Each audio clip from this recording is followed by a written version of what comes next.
Здравейте! От вчера съм в Калимански хан. Едно много красиво местенце.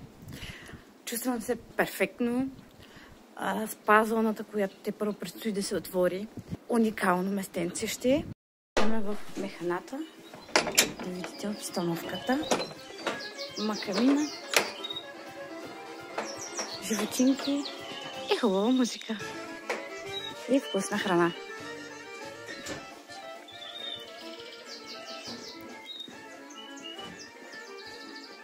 Пастърмичка и суджук. И бут, който се суши.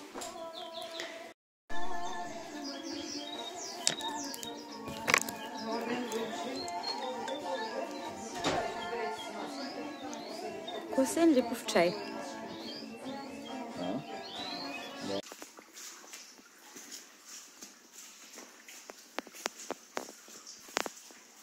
Много красиво.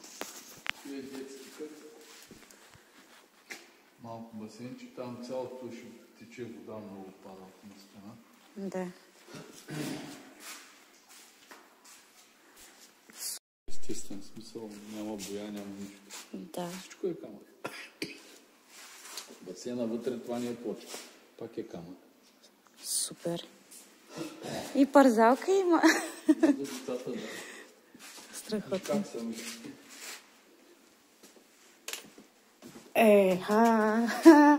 Много яко. Супер.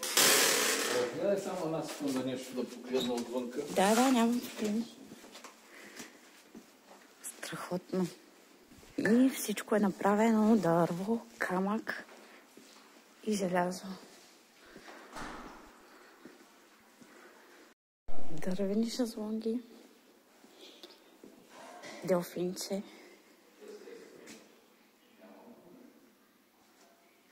Страхотно. Имаше си някоя пещера. Барпот. Сядаш, пъхаш си краката във водата и има рибки, които почистват мъртвата тъкан от краката. Това ще е барът към спа центъра. Красота. Всички картини са направени с камъни истински. Инфрачервена сауна. Това е още една сауна.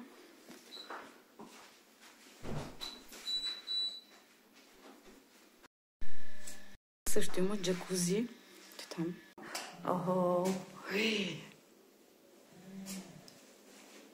Право нощно небе.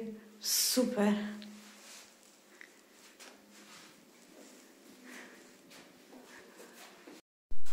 Само камък.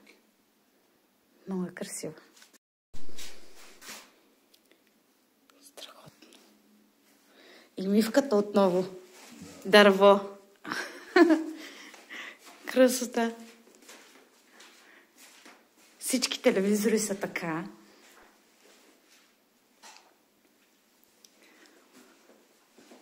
Много красиво. Отново картина от камък. Много яко.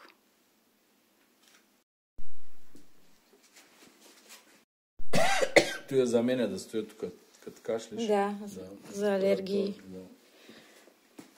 Да. Много гъчни мивки. Супер.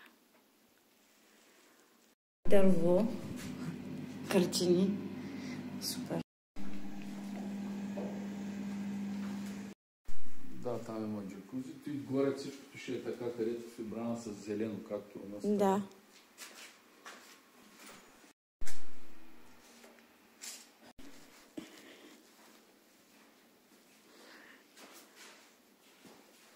Дългия нос.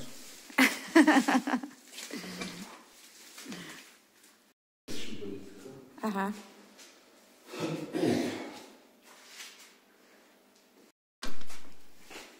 Много красиво. Така е.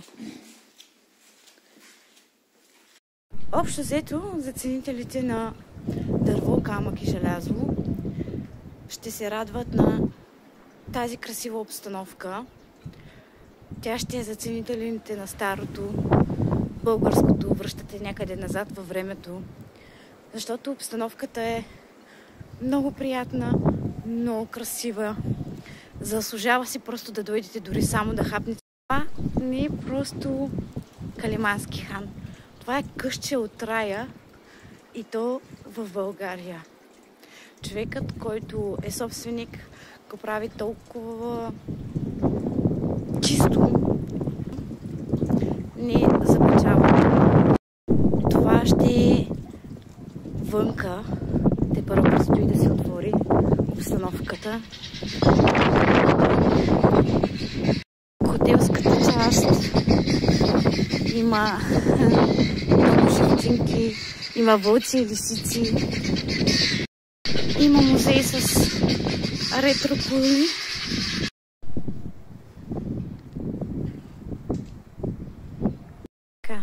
Това е едно китно местенце в едно малко селце в България, близо до Варна.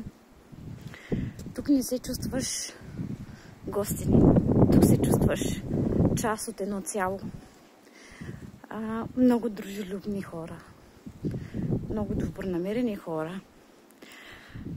Дори сутринта ми направиха чай от липа, който не съм пила от не знам колко години. Такъв истински ароматен чай от липа с мед. Отношението на собственика и на майка му е на ниво уникално. Толкова добри хора, толкова разговорливи. Наистина голям човек, с голямо сърце. И затова може би нещата се получават по този начин. Защото не е в името на печалбата, а е в името да даваш на хората. Както добър подслон, топъл, с красотите, а и вкусната храна. И всичко се прави на момента без замразявания. На конна база може да язите кон, камила, всъщност каквото си пожелаете. Така че, нека всеки, който иска да избяга от големия град и да отиде на много прекрасно местенце, изпълнено с толкова много светлина, добрина и любов, да заповяда в Калимански хан, село Калиманци, да се порадва на природата, животните и вкусната храна. И един голям човек. Да.